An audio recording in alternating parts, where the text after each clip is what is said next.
여러분, 안녕하세요. 오늘도 이렇게 찾아와 주셔서 정말 고맙습니다. 혹시 지금 어디에서 이 이야기를 듣고 계신가요? 출퇴근길 차 아닌가요? 아니면 집에서 편안하게 쉬고 계신가요? 잠시 댓글로 남겨주시면 제가 더 마음을 담아서 이야기를 들려드릴 수 있을 것 같아요. 사람들은 흔히 말하죠. 후회는 늦기 전에 해야 한다고요. 사랑하는 사람에게는 살아있을 때 잘해야 한다고요. 하지만 인생이란 게 말이에요. 늘 그렇게 교과서대로만 흘러가진 않더라고요. 어떤 진실은요, 너무 늦게 도착해요. 그래서 더 아프고 더 깊게 가슴에 남는 거겠죠.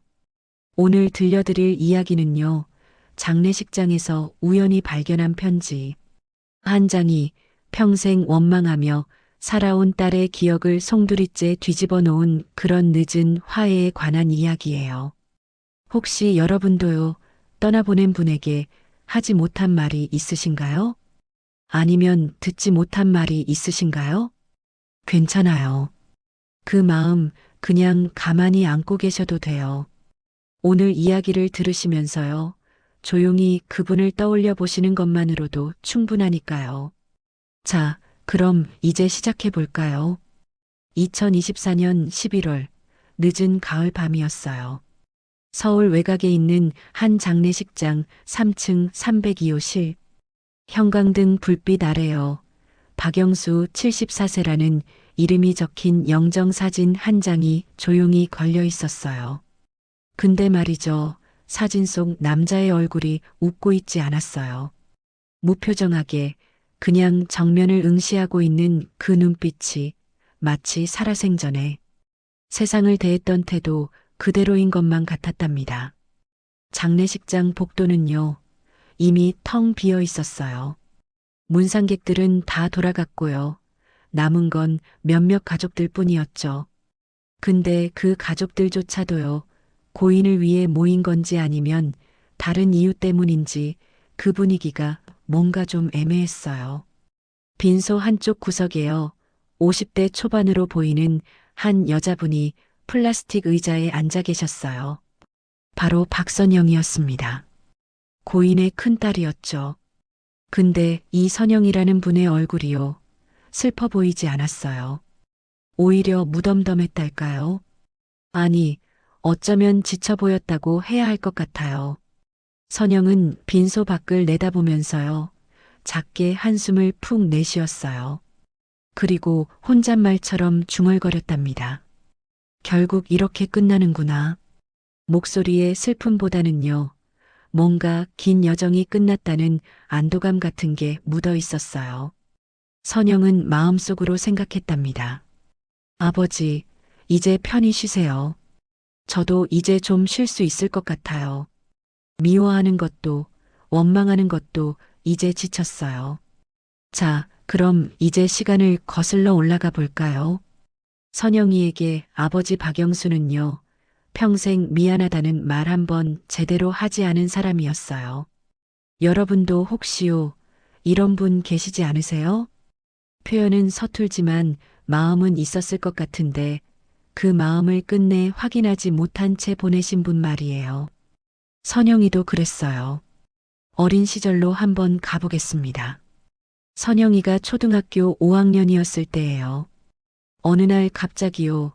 아버지가 집에 들어오시더니 이렇게 말씀하시는 거예요. 선영아, 우리 이사 간다.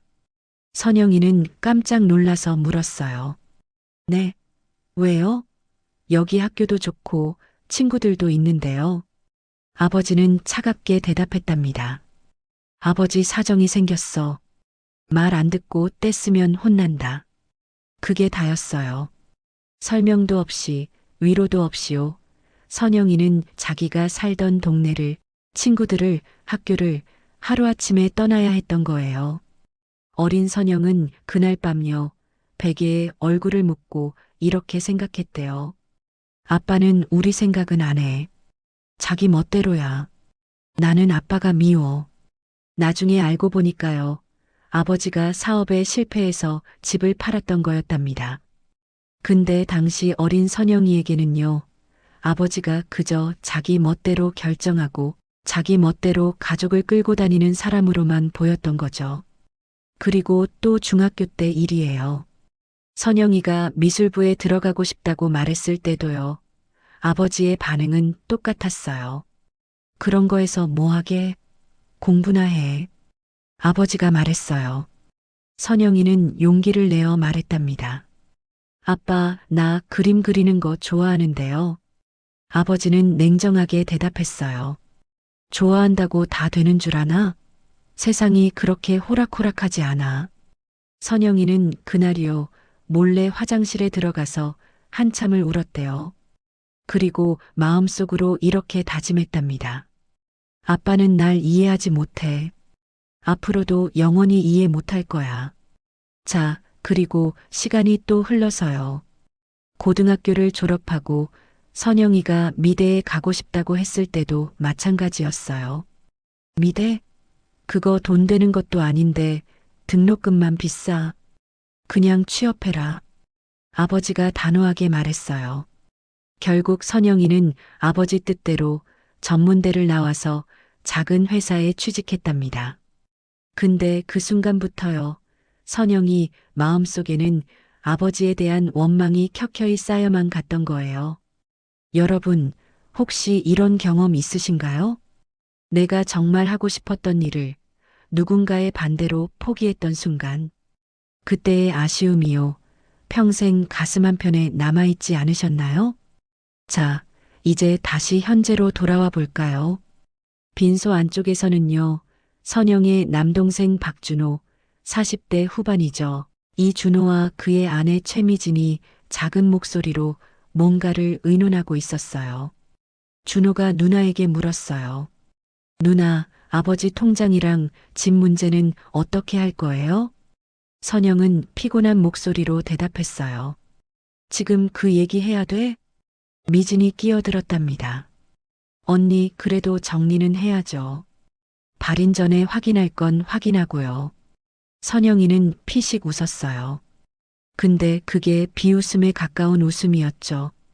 아버지 돌아가신 지 이틀밖에 안 됐는데 벌써 통장 얘기야? 선영이 말했어요. 준호는 변명하듯 말을 이었답니다. 누나도 알잖아요. 아버지가 요양병원 들어가시면서 집은 제 명의로 넘기셨어요. 근데 통장이 몇 개 더 있다던데 누나 명의로 된 것도 있다고 들었는데 그건 반반 나눠야 하는 거 아니에요? 선영이는 천천히 고개를 돌려서요. 동생을 쭉 바라봤어요. 준호야, 아버지가 살아계실 때 너 몇 번이나 찾아갔어? 선영이 물었어요. 준호는 당황한 듯 대답했답니다. 그게 무슨 상관이에요? 누나도 자주 안 갔잖아요. 선영은 쓸쓸하게 말했어요. 맞아. 나도 안 갔지. 근데 나는 최소한 돈 때문에 이러진 않아. 미진이 목소리를 높였어요. 언니, 그게 무슨 말씀이세요? 우리도 생활이 있잖아요. 애들 학원비도 나가고요. 선영은 그 순간 마음속으로 생각했답니다. 결국 다들 이거구나. 아버지가 돌아가셨는데 슬픔보다 계산이 먼저인 거구나. 나도 별로 다를 게 없는데 왜 이렇게 화가 나는 걸까? 선영이는 더 이상 듣고 싶지 않다는 듯이요. 자리에서 벌떡 일어났어요. 알았어. 나중에 얘기하자. 지금은 좀 바람 쐬고 올게. 그렇게 선영이는 빈소를 나섰답니다. 뒤에서 준호와 미진이 뭐라 속삭이는 소리가 들렸지만요. 선영이는 신경도 안 썼어요. 어차피 다 똑같지 뭐. 선영이는 복도 끝 흡연실 쪽으로 향했어요. 담배를 피우진 않았지만요. 그곳이 그나마 사람들 눈에 띄지 않는 곳이었거든요. 자, 그때였어요. 같은 날 밤 11시쯤이었을 거예요. 빈소에 남아있던 손녀, 지우라고 20대 후반 되는 아가씨가 있었어요. 이 지우가 영정사진 주변을 정리하다가요. 뭔가를 발견한 거예요. 영정 뒤쪽에요. 꽃다발이랑 리본 사이에 끼어 있던 낡은 노란색 봉투 하나. 이게 뭐지? 지우가 중얼거렸어요. 지우는 조심조심 봉투를 집어들었어요. 근데 봉투 겉면을 보니까요. 떨리는 손글씨로 이렇게 적혀 있는 거예요. 선영아, 나를 미워해도 이건 꼭 읽어줬으면 한다. 지우의 손이 딱 멈췄어요. 엄마 이름이잖아. 지우가 속삭였답니다. 지우는 주위를 둘러봤어요. 준호랑 미지는 여전히 구석에서 뭔가를 계산하고 있었고요. 선영이는 아직 밖에 나간 상태였어요. 지우는 봉투를 들고요. 조용히 복도로 나왔답니다. 복도 끝, 흡연실 근처 의자에 앉아있던 선영이를 발견한 지우는요. 천천히 다가갔어요. 엄마. 지우가 불렀어요. 선영이 고개를 들었어요. 지우야. 왜 안 들어가 있어? 지우가 봉투를 내밀며 말했어요. 엄마, 이거 영정 뒤에 있었어. 선영이는 지우가 내민 노란 봉투를 보는 순간요. 얼굴이 확 굳어졌어요. 그게 뭔데? 선영이 물었어요. 지우가 조심스럽게 대답했답니다. 모르겠어. 근데 엄마 이름이 적혀 있어. 할아버지 필체 같은데요. 선영이는 천천히 봉투를 받아들었어요. 손끝이 미세하게 떨리더라고요. 아버지가? 선영이 속삭였어요. 지우가 말했어요. 열어봐. 선영이는 한참을 망설였어요. 그러다가 결국요, 봉투를 천천히 뜯었답니다. 안에서 나온 건요, A사 용지 3장 분량의 손편지였어요. 글씨는 삐뚤삐뚤했어요. 떨리는 손으로 쓴 게 분명했답니다. 선영이는 첫 문장을 읽기 시작했어요. 바로 그 순간부터요. 박선영이라는 이 여자의 인생이 송두리째 뒤집히기 시작했답니다. 장례식장에서 발견된 편지 한 장이요. 50년간 쌓여온 오해와 원망을 한순간에 무너뜨린 거예요. 근데 그게요. 너무 늦은 진실이었던 거죠. 여러분, 혹시요. 너무 늦게 알게 된 진실 때문에 더 가슴 아팠던 적 있으신가요? 그때 알았더라면 하는 그런 후회 말이에요. 괜찮아요. 그 마음 천천히 느껴보세요. 이제 선영이와 함께요. 그 편지 속으로 들어가 보겠습니다. 자, 이제 편지 내용으로 들어가 볼까요? 선영이가 편지를 읽기 시작했어요. 편지는요, 이렇게 시작되더라고요. 선영아, 이 편지를 내가 읽고 있다면 아마 아버지는 이미 세상을 떠난 뒤겠구나. 아버지가 살아있을 때는 너에게 제대로 된 말 한마디 못 해줬지. 미안하다는 말도 사랑한다는 말도 한 번도 제대로 해본 적이 없는 것 같다. 그래서 이렇게라도 남긴다. 아버지가 왜 그렇게 살았는지, 왜 너에게 그런 말들을 했는지 이제라도 설명하고 싶구나. 선영이는 편지를 읽다가요. 잠시 멈췄어요. 눈가가 빨개지더라고요. 근데 눈물은 꾹 참았어요. 선영은 마음속으로 중얼거렸답니다. 아버지 지금 이걸 왜 살아계실 때 하시지? 그리고 다시 편지를 읽어 내려갔답니다. 자, 그럼 이제 편지 속 이야기로 한번 들어가 볼까요? 시간은 1990년대 후반으로 거슬러 올라가요. 편지는 이렇게 이어졌답니다. 선영아, 내가 초등학교 5학년 때 우리가 갑자기 이사를 갔던 거 기억하니? 그때 너는 아버지를 많이 원망했을 거다. 친구들과 헤어지고 학교도 옮기고 아버지가 너무 이기적이라고 생각했겠지. 사실은 말이다. 그때 아버지가 운영하던 작은 공장이 부도 직전이었어. IMF가 터지고 거래처가 하나둘씩 끊기면서 회사가 망하기 일보 직전이었지. 그런데 문제는 직원들 월급이었어. 당시 우리 공장엔 20명 정도 직원이 있었는데 그 사람들 대부분이 나이 든 가장들이었단다. 아버지가 월급을 못 주면 그 20가정이 다 무너지는 거였어. 그래서 아버지는 결정했지. 우리 집을 팔아서라도 직원들 월급만큼은 끝까지 주자고. 어머니는 반대했어. 당신이 책임질 순 없어요. 우리 애들은 어쩌고요? 하지만 아버지는 그 사람들 얼굴을 차마 볼 수가 없더구나. 결국 집을 팔았고 마지막 월급까지 다 주고 나니 우리에게 남은 건 전셋집 하나뿐이었지. 선영아, 너는 그때 아버지가 사업 실패해서 무능해서 집을 잃었다고 생각했겠지. 하지만 진짜 이유는 아버지가 20가족을 살리기 위해 우리 가족의 집을 포기한 거였단다. 자, 편지를 읽던 선영이가요. 갑자기 숨이 막히는 것 같았대요. 그게 그런 이유였어? 선영이 떨리는 목소리로 중얼거렸어요. 옆에 앉은 지우도 조용히 눈물을 닦았어요. 엄마 할아버지가 지우가 말했지만 목이 메어서 더 이상 말을 잇지 못했답니다. 선영이는 대답을 못했어요. 선영은 마음속으로 외쳤답니다. 아니 그럼 내가 평생 아버지를 원망한 건 아버지는 그렇게 옳은 일을 하신 건데 나는 그저 떨리는 손으로요. 편지를 계속 읽어 내려갔답니다. 여러분, 이런 순간 있지 않으세요? 오해했던 사실을 뒤늦게 알게 됐을 때 그 미안함과 부끄러움이요. 가슴을 찢는 것 같은 순간 말이에요. 자, 편지는 계속됐어요. 그리고 선영아, 내가 중학교 때 미술부에 들어가고 싶다고 했을 때 아버지가 반대했던 것도 기억하지? 그런 거에서 뭐하게 공부나 해라. 그 말을 들었을 때 너는 정말 속상했을 거야. 아버지가 내 꿈을 짓밟았다고 생각했겠지. 하지만 말이다. 사실 아버지는 내가 미술을 정말 잘한다는 걸 알고 있었어. 학교 선생님이 집으로 전화까지 하셨거든. 선영이 재능이 있으니 미술 쪽으로 키워보시는 게 어떻겠느냐고.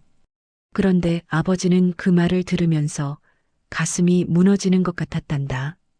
왜냐하면 당시 우리 형편으론 내가 미대를 갈 수 있는 여건이 전혀 안 됐거든. 미대 입시 학원비, 재료비, 등록금 그 모든 게 우리에겐 너무 큰 돈이었어.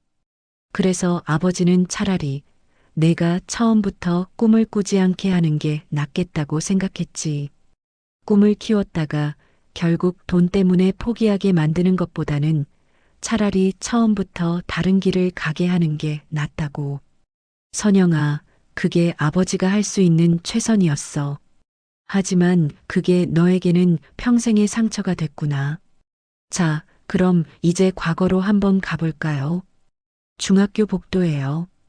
어린 선영이가 미술실 앞에 서 있어요. 안을 물끄러미 바라보고 있더라고요. 미술실 안에서는요, 미술부 학생들이 재밌게 그림을 그리고 있었어요. 웃음소리도 들리고요.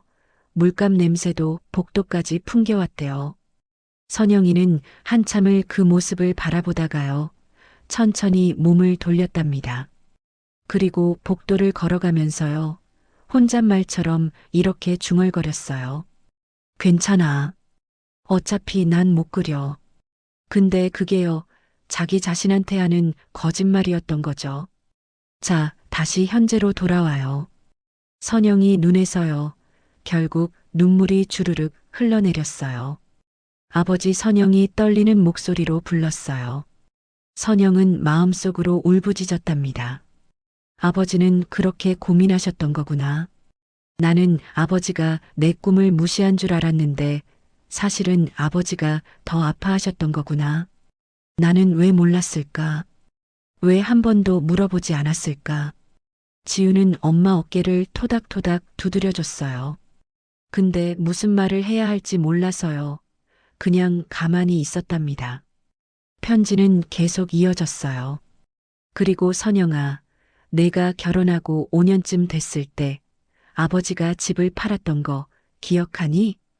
그때 너는 아버지한테 전화해서 물었지. 아버지, 왜 집을 팔아요? 노후 대책은요? 아버지는 그때 이렇게 대답했어. 아버지 일이다. 신경 쓰지 마라. 넌 그 말을 듣고 아버지가 또 사업 같은 걸 벌이다가 망한 줄 알았겠지. 하지만 진실은 달랐단다. 사실은 내 남편 재훈이가 사업 보증을 잘못 써서 2억이 넘는 빚을 지게 됐다는 소식을 들었어. 재훈이 어머니가 아버지한테 전화를 하셨거든. 사돈님, 죄송합니다. 저희 집안 때문에 선영이가 고생하게 생겼습니다. 아버지는 그 말을 듣고 가만히 있을 수가 없었어. 내 딸이 빚 때문에 고생하는 걸 보고만 있을 순 없었지. 그래서 집을 팔았어. 그리고 그 돈으로 재훈이 빚을 대신 갚아줬단다. 물론 너한테는 말하지 않았어.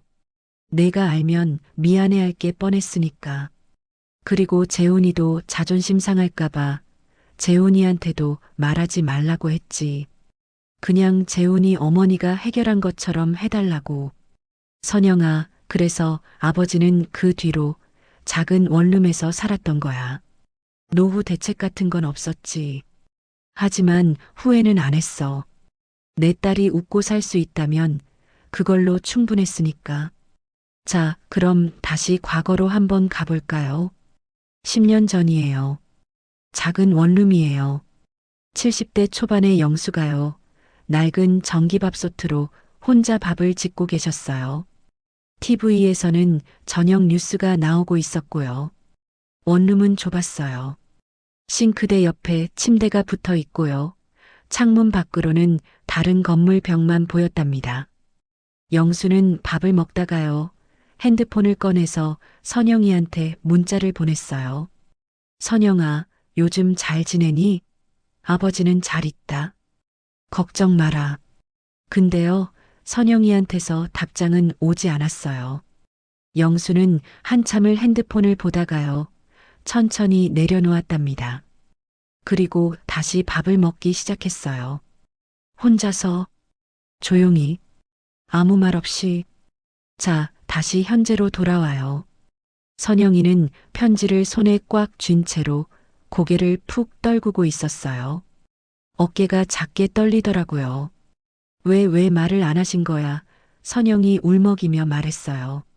지우가 달래듯 말했답니다. 엄마. 선영이 계속 말했어요. 왜 혼자 그렇게 사신 거야? 말을 했으면 내가. 선영은 마음속으로 외쳤답니다. 내가 알았더라면, 내가 조금만 더 신경 썼더라면 아버지가 그렇게 좁은 방에서 혼자 아버지 미안해요. 정말 미안해요. 선영이는 더 이상 말을 잇지 못했어요. 목이 메어서요. 단어가 나오질 않았던 거예요. 여러분, 괜찮아요. 이럴 때는요, 그냥 우셔도 돼요. 선영이랑 함께요. 그 마음 충분히 느껴보세요. 때로는요, 우는 것만이 치유의 시작일 때가 있답니다. 편지는 또 계속됐어요. 선영아, 아버지가 평생 너한테 했던 말들, 되돌아보면 다 차갑고 무뚝뚝한 말들 뿐이었지. 공부 안 하면 밥 안 준다. 세상이 그렇게 만만하지 않아. 철 좀 들어라. 그런 말들 말이야. 넌 그 말들이 사랑 없는 말이라고 생각했을 거야. 하지만 아버지는 그게 사랑을 표현하는 방법인 줄 알았단다. 아버지도 어릴 때 아버지의 아버지한테 그렇게 자랐거든. 사랑한다는 말 한 번 못 들어보고 매일 강하게 살아라, 약한 모습 보이지 말라는 말만 들으며 컸지. 그래서 아버지도 너에게 사랑을 어떻게 표현해야 하는지 몰랐어. 그냥 아버지가 배운 대로 강하게 키워야 세상을 이길 수 있다고 생각했지. 하지만 그게 너를 더 아프게 만들었구나. 선영아, 미안하다. 아버지는 내가 세상에서 상처받지 않길 바라는 마음에 먼저 단단하게 만들려고 했던 건데 그게 오히려 너에게 더 큰 상처가 됐구나. 자, 그럼 다시 과거로 가볼까요? 어느 겨울날 밤이에요. 선영이가 회사 회식 끝나고 늦게 집에 들어왔어요. 거실에 앉아 계시던 영수가 물으시더라고요. 왜 이렇게 늦어? 선영이 대답했어요. 회식이었어요. 아버지가 말했답니다. 여자가 밤늦게 술 마시고 다니는 게 보기 좋아 보이냐? 선영이 짜증스럽게 대꾸했어요. 아버지는 항상 그러시네요. 무슨 말을 해도 잔소리만요. 아버지는 변명하듯 말했답니다. 잔소리가 아니라 걱정이다. 세상이 얼마나 위험한지 알아? 선영이 소리쳤어요. 알아요. 근데 전 이제 다 큰 어른이에요. 제가 알아서 할게요. 선영이는 방으로 탁 들어가 버렸어요. 영수는 한참을 그 자리에 서 계시다가요. 작게 중얼거리셨대요. 걱정돼서 그러는 건데. 근데 그 말은요. 방문 너머로 닿지 않았던 거죠. 선영이는 방 안에서요. 이불을 뒤집어 쓰고 울고 있었답니다. 아빠는 날 믿지 않아. 난 그냥 잔소리 듣는 애일 뿐이야. 자, 다시 현재로 와요. 선영이는 눈물을 닦으면서요. 떨리는 목소리로 중얼거렸어요. 아버지도 표현을 못하셨던 거였구나. 여러분도 혹시요, 그런 분 계시지 않나요? 걱정을 잔소리로 표현하는 분, 사랑을 차가운 말로 포장하는 분. 그분들도요, 그게 최선이었을지 몰라요.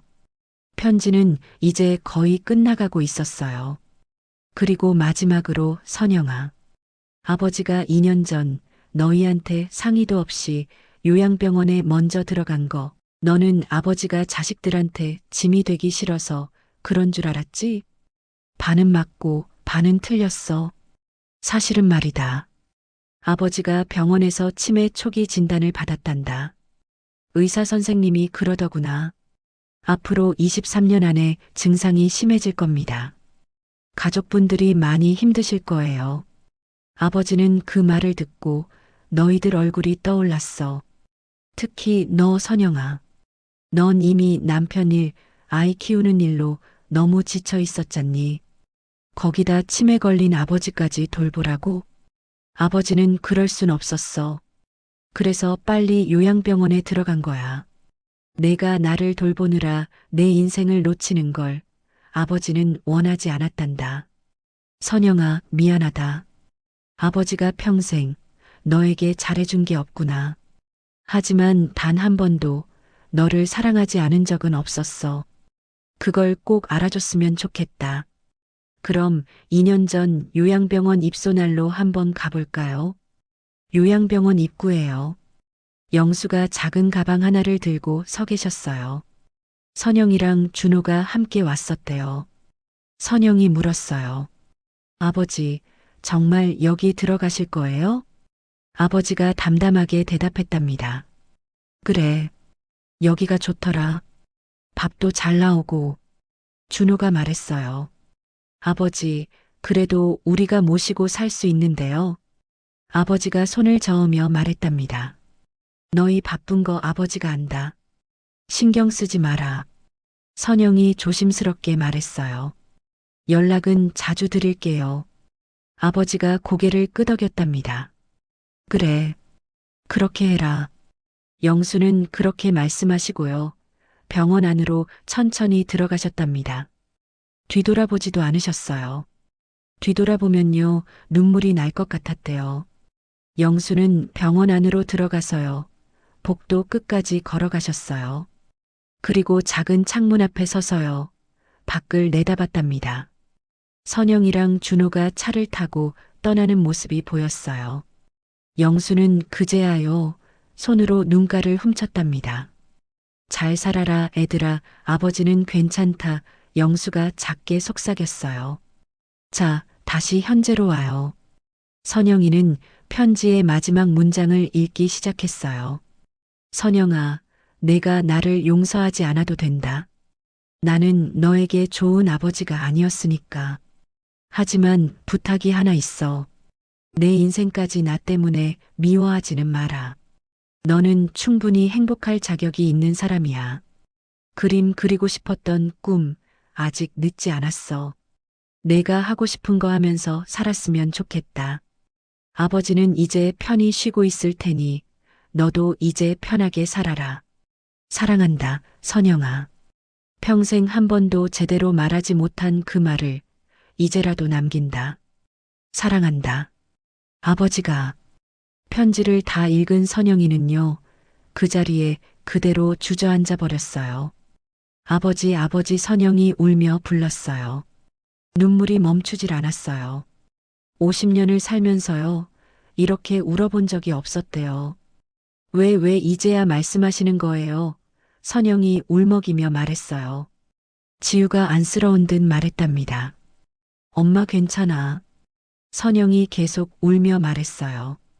난 평생 아버지를 미워했어. 근데 아버지는 날. 선영이는 더 이상 말을 못했어요. 그저 편지를 꼭 안고요. 한참을 울었답니다. 복도는 조용했어요. 멀리서 누군가 발소리가 들렸지만요. 이곳까지는 닿지 않았어요. 선영이는 혼자서요. 자기 지난 50년을 돌아보면서 후회와 죄책감 속에서 무너졌답니다. 여러분, 혹시 지금요, 선영이처럼 가슴이 먹먹하신가요? 괜찮아요. 그 감정, 그냥 느껴보세요. 억지로 참지 않으셔도 돼요. 때로는요, 우는 것만이 치유의 시작일 때가 있답니다. 여러분, 어떤 진실은요, 너무 늦게 도착해요. 그래서 더 아프고요, 더 깊게 가슴에 남는 거예요. 박선영이라는 이분은 그날 밤요, 평생 쌓아온 오해가 무너지는 걸 느꼈답니다. 근데 동시에요, 다시는 돌이킬 수 없는 시간에 대한 후회도 밀려왔던 거죠. 만약 아버지가 살아계실 때 이 진실을 알았다면 나는 아버지를 어떻게 대했을까? 그 질문에 대한 답은요, 이제 영원히 알 수 없게 됐어요. 하지만 선영이한테는요, 아직 할 수 있는 일이 남아 있었답니다. 이제 다음 날 아침이에요. 빈소예요. 선영이는 밤새 잠을 한숨도 못 잤대요. 눈은 퉁퉁 붓고요. 얼굴은 창백했어요. 근데 표정은요, 어제랑은 좀 달랐어요. 뭔가 결심한 사람의 얼굴이었답니다. 선영이는 편지를 다시 꺼내 들었어요. 그리고 생각했대요. 이걸 준호한테도 보여줘야 하나? 준호는 어제까지도 유산 문제만 따지고 있었잖아요. 아버지에 대한 그리움이나 슬픔 같은 건요, 전혀 없어 보였던 거죠. 준호도 알아야 할까? 아버지가 우릴 위해 얼마나 많은 걸 희생했는지. 근데 한편으로는요, 이 편지를 공개하는 게 옳은 일인지도 확신이 안 섰대요. 아버지는 이걸 나한테만 남긴 거야. 준호한테까지 보여주는 게 맞나? 아니면 이건 나와 아버지만의 마지막 대화인 걸까? 선영이는 한참을 고민했답니다. 자, 결국요, 선영이는 준호를 불러냈어요. 빈소박 복도였어요. 준호야, 잠깐 나와봐. 선영이 말했어요. 준호가 나와서 물었답니다. 왜요, 누나? 준호의 얼굴에는 아직도요, 어제의 그 계산적인 표정이 남아 있었어요. 선영이 조심스럽게 말을 꺼냈답니다. 어제 아버지 편지를 찾았어. 준호가 놀라서 물었어요. 편지요? 선영이는 편지를 보여주진 않았어요. 대신에요, 조심스럽게 말을 꺼냈답니다. 아버지가 우리가 생각했던 것보다 훨씬 더 많은 걸 희생하셨대. 선영이 말했어요. 준호가 의아해하며 물었답니다. 무슨 말이에요? 선영이 천천히 설명했어요. 아버지가 집을 팔았을 때 있잖아. 그거 사실 내 남편 빚을 갚아주신 거였어. 그리고 요양병원에 먼저 들어가신 것도 우릴 힘들게 하지 않으려고 그러신 거였고, 준호는 잠시 말이 없었어요. 그러다가 천천히 입을 열더라고요. 그럼 아버지가 가진 돈이 없는 건? 준호가 떨리는 목소리로 물었어요. 선영이 고개를 끄덕이며 대답했답니다. 다 우리한테 쓰신 거지. 준호는 아무 말도 못했어요. 준호의 표정이 복잡하게 변했어요. 부끄러움, 미안함, 후회 여러 감정이 뒤섞인 얼굴이었답니다. 준호는 그 순간 마음속으로 생각했답니다. 나는 뭘 한 거지? 아버지 돌아가시자마자 통장부터 찾고 나는 정말 최악이구나. 준호가 작게 말했어요. 누나, 나 정말 최저였네요. 선영이 고개를 저으며 말했답니다. 우리 다 그랬어. 나도 평생 아버지를 미워했으니까. 준호가 물었어요. 어떻게 해야 돼요? 선영이는 동생 어깨를 가만히 토닥여줬어요. 발인 전에 아버지한테 제대로 인사하자. 그게 우리가 할 수 있는 전부야. 선영이 말했답니다. 준호는 고개를 끄덕였어요. 눈가가 빨개지더라고요. 죄송해요, 누나. 어제 그런 말에서 준호가 말했어요. 선영이 말했답니다. 괜찮아. 나도 마찬가지였어. 두 남매는 그렇게요. 복도에 서서 한참을 침묵했답니다. 근데 그 침묵이요. 예전의 차가운 침묵과는 달랐어요. 서로의 아픔을 이해하는 그런 따뜻한 침묵이었답니다. 이제 발인 당일 아침이에요. 빈소예요. 발인을 앞두고요. 가족들이 마지막으로 영정 앞에 다 모였어요. 선영이는 영정 사진 앞에 섰답니다. 사진 속 아버지는 여전히 무표정했지만요. 이젠 다르게 보였대요. 아버지도 힘드셨겠구나. 평생 표현 못하고 사셨겠구나. 선영이는 천천히 무릎을 꿇고 앉았어요. 그리고 영정을 바라보면서요. 작은 목소리로 말하기 시작했답니다. 아버지 편지 읽었어요. 선영이 말했어요. 제가 몰랐어요. 아버지가 그렇게 저를 위해서. 선영이 계속 말했답니다. 평생 아버지를 미워하고 살았는데 알고 보니 제가 틀렸더라고요. 선영이 목소리가 떨렸어요. 미안해요, 아버지. 선영이 말했어요. 정말 미안해요. 선영이 다시 말했답니다. 그리고 사랑해요. 평생 한 번도 안 해본 말인데 이제라도 해요. 선영이 떨리는 목소리로 말했어요. 사랑합니다, 아버지. 선영이는 고개를 푹 숙이고요. 한참을 그 자리에 있었답니다. 눈물이 영정사진 앞에 놓인 국화 위로 뚝뚝 떨어졌어요. 뒤에 서 있던 준호도요. 조용히 앞으로 나와서 무릎을 꿇었어요. 아버지, 저도 미안합니다. 준호가 떨리는 목소리로 말했어요. 제가 너무 몰랐습니다.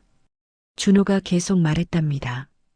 이제라도 알게 돼서 다행이지만 그래도 너무 늦은 것 같아서 죄송합니다. 미진도 지우도 모두 고개를 숙인 채 침묵했답니다. 그렇게요.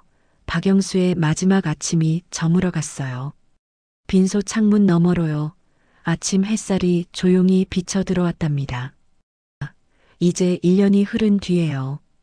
계절은 다시 가을이 왔어요. 서울 외곽의 한 조용한 동네예요. 골목 한쪽에 작은 가게가 하나 생겼더라고요. 간판에는 이렇게 적혀 있었어요.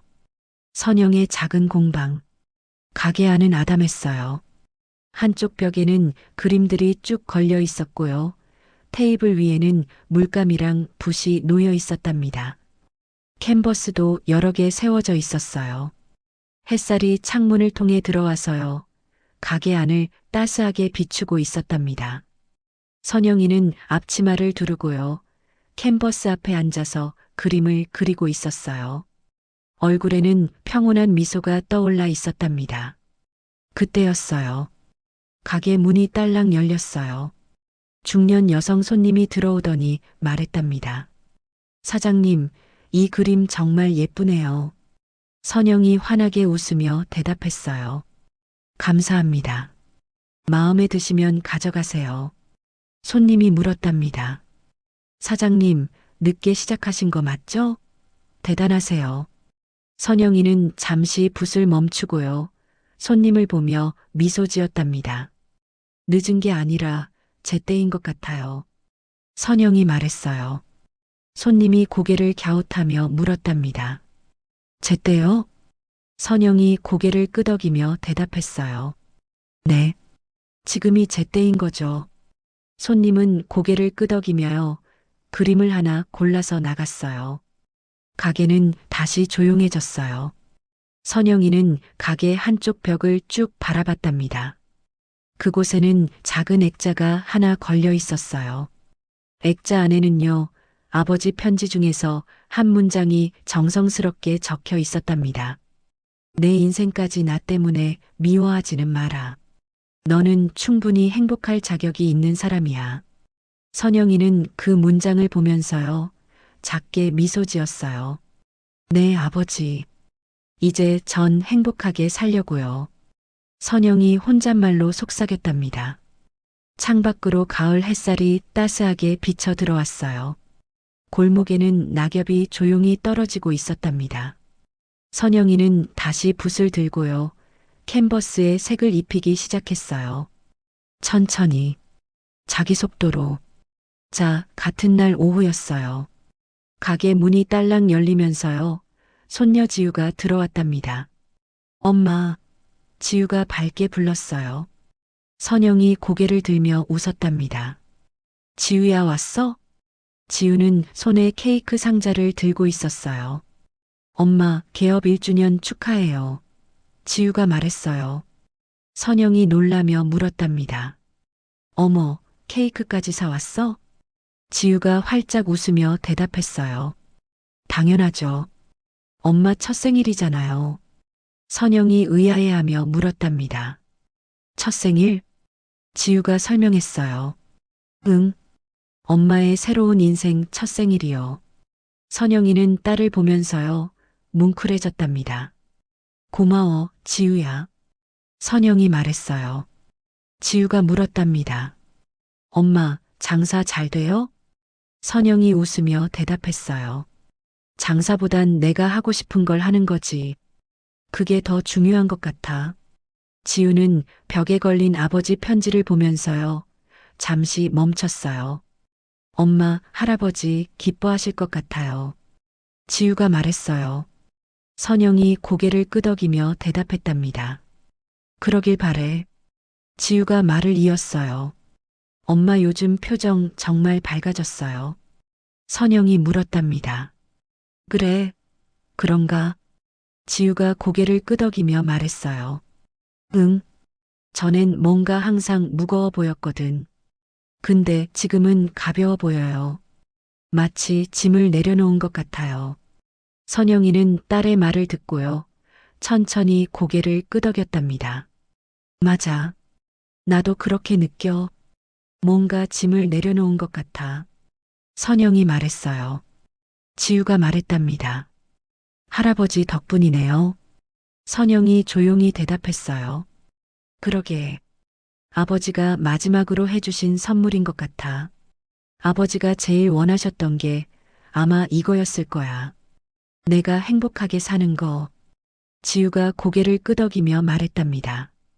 그럼 이제 할아버지도 편히 쉬고 계실 것 같아요. 두 사람은 잠시 침묵했어요. 근데 그 침묵이요. 불편하지 않았답니다. 따뜻하고 평온한 침묵이었어요. 선영이는 케이크 상자를 열었어요. 작은 케이크 위에는요. 새로운 시작을 축하합니다라고 적혀 있었답니다. 우리 커피 마시면서 먹을까? 선영이 웃으며 물었어요. 지우가 대답했답니다. 좋아요. 두 모녀는 그렇게요. 작은 테이블에 앉아서 케이크를 나눠 먹었답니다. 창밖으로는요.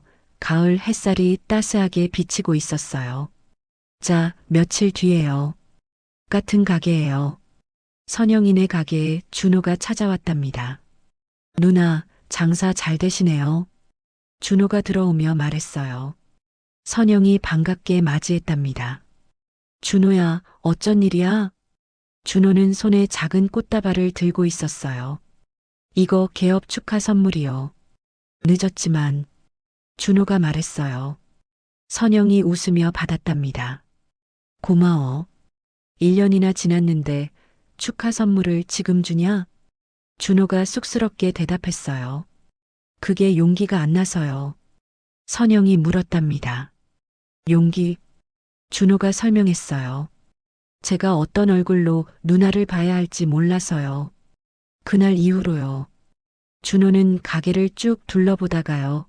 벽에 걸린 아버지 편지를 봤어요. 누나, 전 요즘 아버지 생각 많이 해요.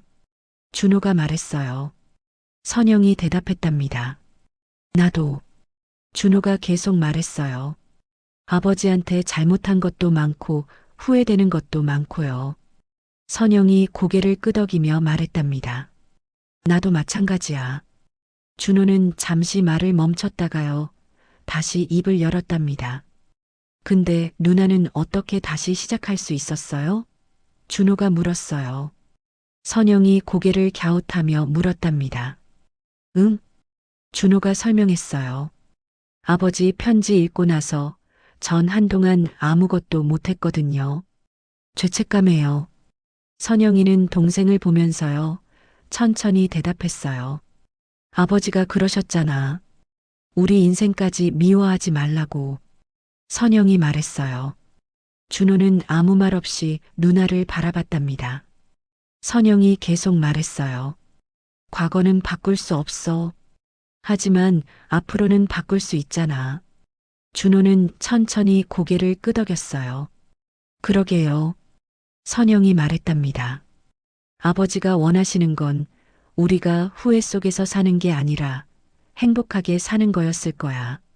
준호가 작게 웃으며 말했어요. 누나 말이 맞네요. 선영이 물었답니다.